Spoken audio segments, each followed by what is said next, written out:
Y entonces había que emigrar, había que mudarse. Y con lo que tenían, que si ustedes lo vieran en las fotos, eran simplemente atados de ropa y algunas cosas que podían cargar. Y se tomaron el barco, literalmente, el barco que los llevaría de vuelta a la India.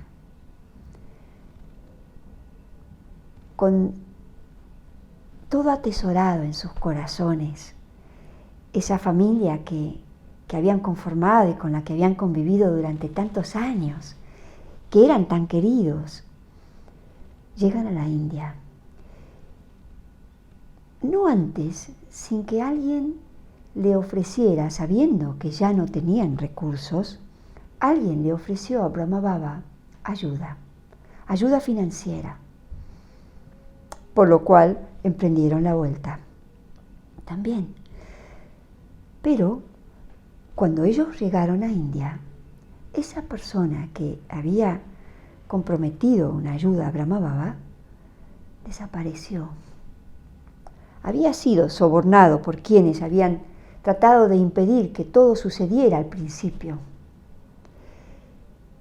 Y desapareció, por lo cual Brahmababa se encuentra ahora en India, con 300 alumnos, hijos de una familia que había nacido, con muy pocas cosas, sin dinero, pero una misión que cumplir. Parecía que no tenían nada, pero en realidad Dios estaba guiando el barco.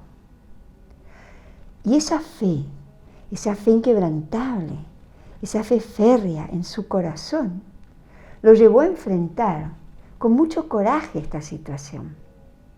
Imagínense cómo se preocupa una familia cuando no tiene para pagar el alquiler o no puede pagar la matrícula del colegio, de un puñado de hijos que viven en su hogar, o cuando tienen alguna dificultad para cubrir las necesidades de la salud. Estos eran 300 hijos. Por lo cual, no era una aventura menor la que Brahmababa estaba emprendiendo. No fue solo una prueba de fe para él, fue una prueba de fe para todos. Y lo que las escenas del drama revelarían en ese contexto es que de los 300, apenas un puñado de más de 80 subieron a la montaña, a Mount Abu, donde ellos se instalaron. ¿Y qué hicieron los otros 200 y más? Volvieron a sus casas, tal como había sido la predicción de quienes querían que cuando volvieran y se encontraran sin dinero, dudaran y volvieran a sus hogares. Y entonces, imaginen qué test tan grande habían vivido juntos, como hermanos, como una familia tan feliz, tantos años. Y aquí, más de la mitad, más de 200, literalmente, los abandonaron y se fueron. Y Brahmababa sube la montaña, se va a Mount Abu, a un lugar muy remoto, donde el clima sería muy crudo.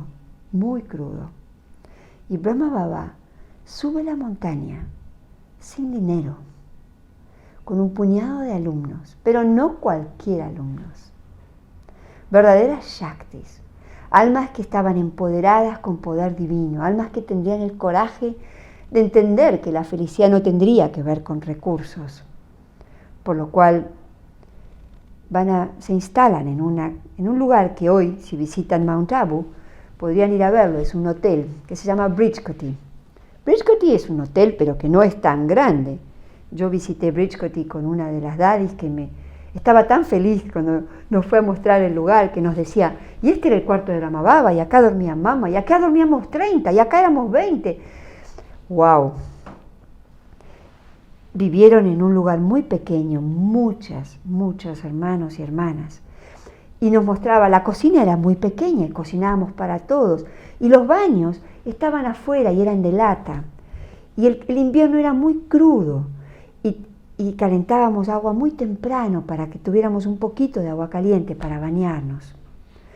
Después, con el tiempo, fueron tomando otros edificios. Y así comenzó una etapa muy diferente de la del principio de la oposición, muy diferente de los días de Karachi. Comenzó una etapa donde ya ningún gobierno los protegería. Ya no tenían recursos, pero ahí estaban, juntos, unidos por la fe, unidos por el poder del amor, guiados por Dios. Y vivieron una etapa que en la yagya, en la organización, las dadis llaman the beggary time, el tiempo de la mendicidad. Ustedes se preguntarán, ¿salieron a pedir plata? No, no pidieron nada. Mendicidad en el sentido de que no porque pedían, sino porque no tenían, sencillamente no había. Entonces, vivieron momentos en que tenían que arreglarse con muy poquito, muy poquito. Cuando les preguntamos a las dadis historias de esa etapa, nos dicen cómo para lavar su ropa, mamá les daba un vasito así de jabón en polvo y con eso tenían que hacerlo todo y estar limpias y prolijas. Y tampoco tenían planchas, entonces doblaban los saris, que son 6 metros de tela, lo más prolijito posible y se sentaban arriba. Y entonces planchaban su ropa así. Una vez Daddy Yankee le contaba a Sister Jayanti que después de la murli no había desayuno. Entonces Brahma Baba les decía, vayan a las montañas, vayan a pensar, vayan a reflexionar y si hay frutitos, cómanlos. Entonces Sister Jayanti le preguntó a Daddy, Daddy, ¿cuánto tiempo pasaron así? Y Daddy dijo, ay, Jayanti Ben, éramos tan felices que ni siquiera me acuerdo.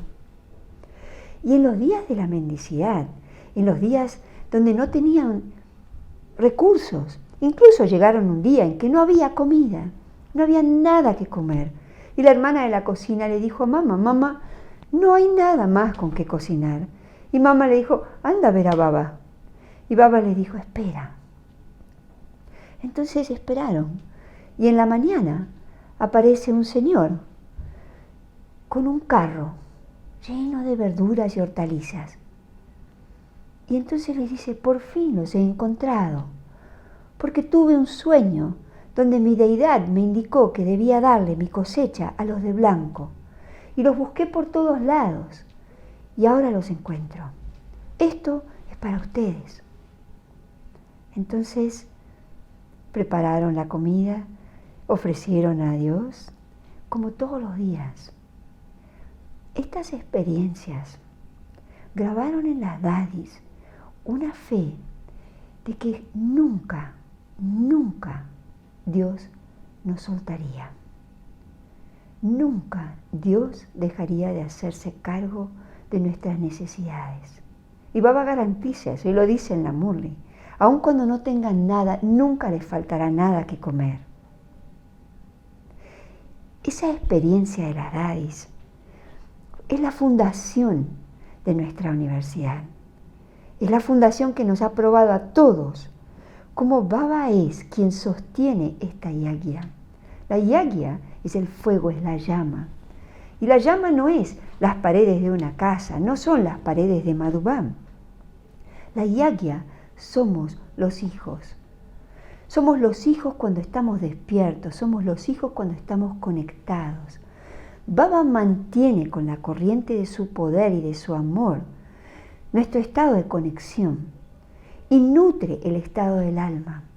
Y no importa qué pase, porque atravesaron la guerra civil, atravesaron momentos de estar exiliados en el exterior, sin su familia, sin sus cosas, y atravesaron volver a la India. Era como volver a casa, pero no a sus casas, a una montaña donde hacía mucho frío, una montaña sumamente remota, donde ellos no tendrían nada. Sin embargo, siempre lo más importante sería la conexión con la luz. Después comenzó otra etapa, una etapa en que las familias de algunos de ellos vieron la grandeza de lo que Brahma Baba estaba sosteniendo, con tanto coraje, con tanto amor, y que ya otras se habían sumado, co-creando con él la fundación de esta universidad.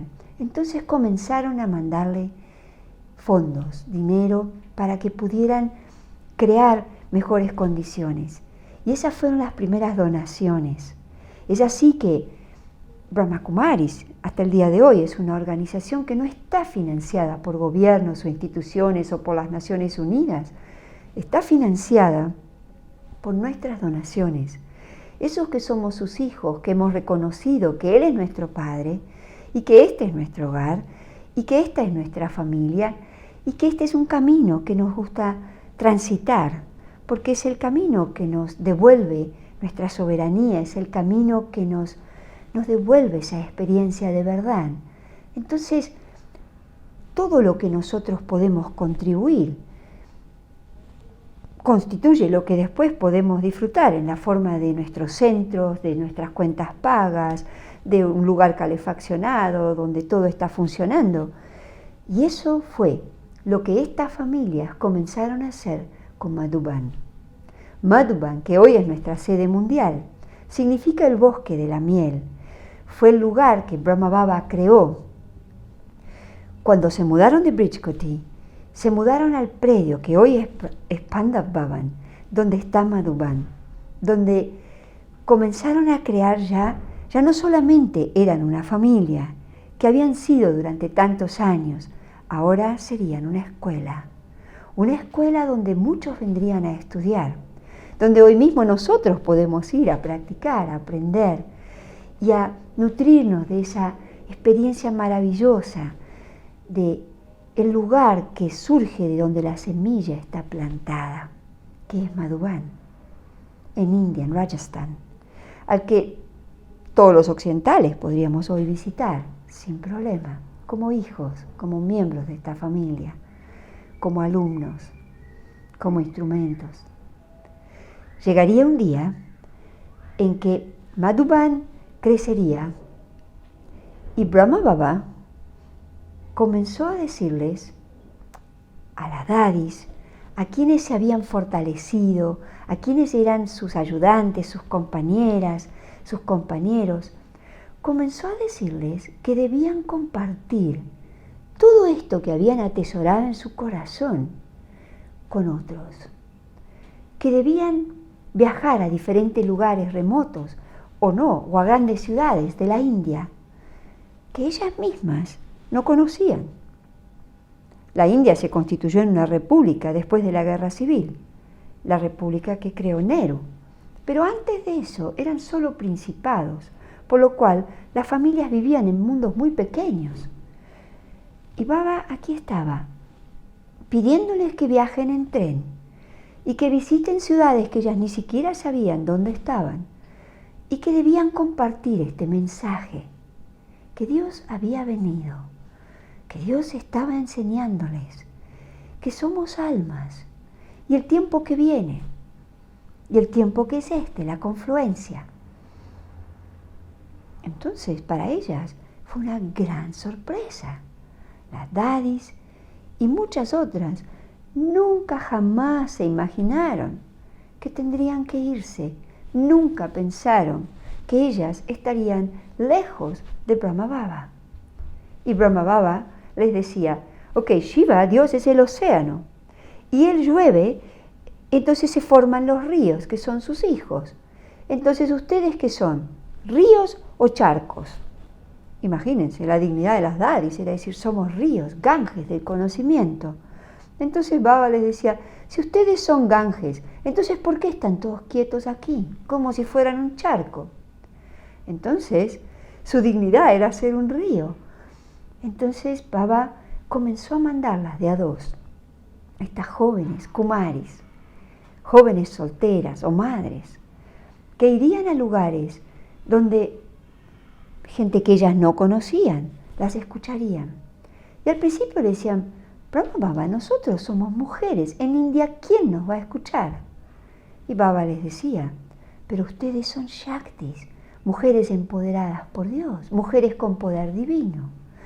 Lo único que tienen que hacer es recordar la conexión con la luz. Y así comenzaron las dadis a viajar.